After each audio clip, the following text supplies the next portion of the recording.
अस्सलाम वालेकुम दोस्तों कैसे हैं आप। मेरी दुआ है अल्लाह ताला सबको खुश रखे और अपने हिफ्ज़ व अमान में रखे, आमीन सुम्मा आमीन। दोस्तों, कल तुर्किया के अंदर और शाम के अंदर दोबारा से ज़लज़ला आया है जिसकी शिद्दत 6.5 रिकॉर्ड की गई है। दोस्तों, सबसे पहले तो हम बाहैसियत मुसलमान ये दुआ करते हैं अल्लाह ताला तुर्की के और शाम के, लबनान के, जहाँ जहाँ पर भी ये ज़लज़ला आया, अल्लाह ताला इन सब के हाल पर रहम व करम नाज़िल फ़रमाए और अल्लाह ताला अपने करम से इनके ऊपर से, इन मुल्कों पर से अल्लाह ताला ये ज़लज़ले दूर फरमा दे, आमीन सुम्मा आमीन।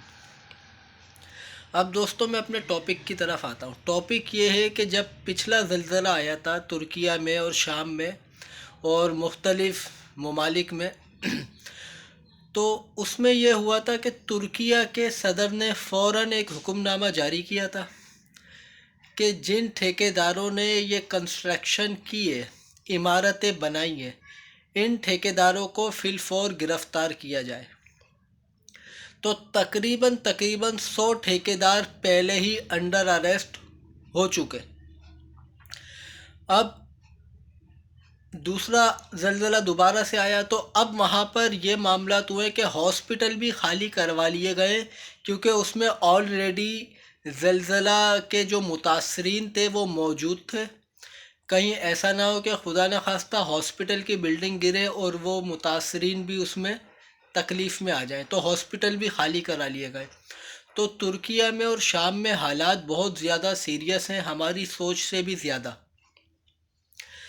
अब मैं आपको एक और साइड बताता हूँ। दूसरी साइड ये है कि तुर्किया के अंदर आपने देखा होगा इमदादी कार्रवाइयाँ जारी हैं, तो ट्रक के ट्रक जा रहे हैं, ठीक है, और ये जो माल ले जाने वाले हमारे एयरक्राफ्ट होते हैं ये जा रहे हैं, पूरी दुनिया से इमदाद आ रही है। मगर कहीं भी आपने ये नहीं देखा होगा कि कोई ट्रक लूट लिया, कोई रास्ते में किसी ने रोक के सारी इमदाद लूट ली, कहीं पर छीनम छानी हो गई, कोई बेचारा परेशान हो गया, वो इमदाद लेकर गया तो वो अपने कपड़े भी उतरवा कर आ गया। तो दोस्तों, बाहैसियत कौम तुर्किया की कौम ने ये साबित कर दिया कि वो बहुत ही मुनज़्ज़म कौम है और बहुत डिसिप्लिन वाली कौम है। और हमारे यहाँ अभी सैलाब में क्या हुआ था हम लोग अच्छी तरह जानते हैं। आप कमेंट्स बॉक्स में बताइएगा कि सैलाब में हमारे यहाँ इमदाद देने वालों के साथ क्या सलूक हुआ था और हम कैसी कौम साबित हुए और तुर्किया वाले किस तरह की कौम साबित हो रहे हैं। अच्छा, ये तो हो गई एक बात। अब मैं दूसरी बात आपको दूसरे पॉइंट की तरफ लाता हूँ। दूसरा पॉइंट ये है कि हमें भी अल्लाह पाक से माफ़ी मांगनी चाहिए, तौबा इस्तग़फ़ार करनी चाहिए कि वो 7.5 और 6.5 को झेल चुके हैं। अल्लाह ना करे अगर इसका आधा भी हमारे मुल्क में, अल्लाह ना करे, मामला हो गया 7 और 6 से आधा भी, यकीन करें सब रेगिस्तान हो जाएगा। ये बेवजह की पेशन गोइयाँ जो लोग कर रहे हैं ना कि पाकिस्तान में भी ख़तरा है और ये भी, तो इनसे भी मैं कहता हूँ अल्लाह पाक से तौबा करें और इस तरह की झूठी अफवाहें बिल्कुल भी ना फैलाएं। ज़लज़ला, सुनामी, ये सब अल्लाह पाक के इख्तियार में है, जब चाहे, जहाँ चाहे, जैसे मामलात अल्लाह पाक फरमा दे। हम पेशन गोई करने वाले कोई कौन होते कौन हैं हम? हमें तो चाहिए हम बंदे हैं और बंदे बनकर रहें और अल्लाह ताला से तौबा इस्तग़फ़ार करते रहें। तुर्किया के अंदर तो उन्होंने 100 ठेकेदार गिरफ़्तार कर लिए। आप यकीन करें अगर इससे आधा भी पाकिस्तान में आ गया ना, तो ना हुक्म देने वाले होंगे, वो भी नहीं बचेंगे, ना ठेकेदार बचेंगे और ना हम जैसे लोग। क्योंकि दोस्तों, यहाँ की कंस्ट्रक्शन तो आपको और हमें मालूम है, कमीशन के बग़ैर, मिलावट के बग़ैर और धांधली के बग़ैर तो यहाँ पर एक पत्ता भी नहीं हिलता। अल्लाह माफ़ करे, अब वो मेरे चैनल का नाम ही कड़वी बातें मैं आपसे कर रहा हूँ, क्या करें कि बात तो सच है मगर बात है रुसवाई की। तो दोस्तों, अल्लाह ताला से तौबा इस्तग़फ़ार करें, तुर्किया के मुसलमानों के लिए दुआ करें और ये बेवजह की जो पेशन गोइयाँ हो रही हैं इन पे बिल्कुल भी कान मत धरें। अल्लाह ताला से फ़ज़्ल करम की उम्मीद रखें, अच्छे की अल्लाह पाक से उम्मीद रखें।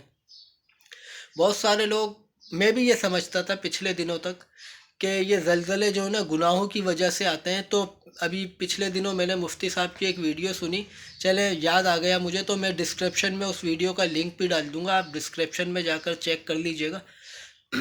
تو میں بھی پہلے یہی سمجھتا تھا کہ یہ جو ہے نا صرف اور صرف گناہوں کی وجہ سے آتا ہے زلزلہ.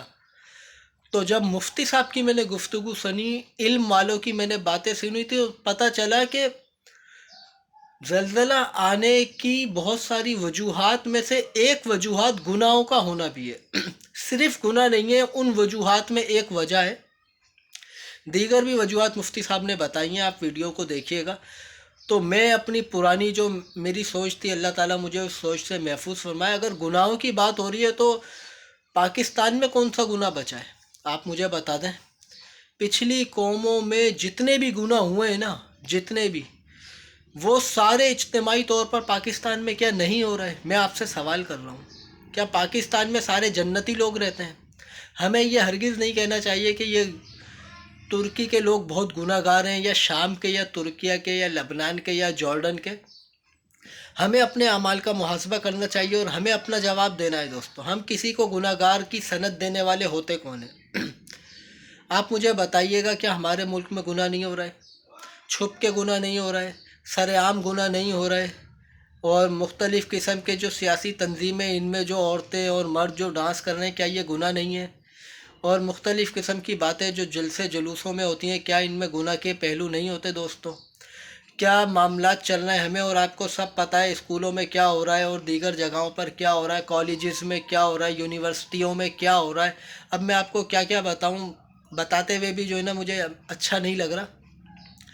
تو کسی کو پوائنٹ آؤٹ کر کے، بالخصوص گناہ کو پوائنٹ آؤٹ کر کے زلزلے سے میچ کرنا، یہ جو ہے نا غلط بات ہے. میں بھی اس سے رجوع کرتا ہوں، توبہ کرتا ہوں. اللہ تعالیٰ میرے بھی سابقہ سوچ کو معاف کرے. اور آپ بھی مفتی صاحب کی ویڈیو ضرور دیکھیے گا. السلام علیکم.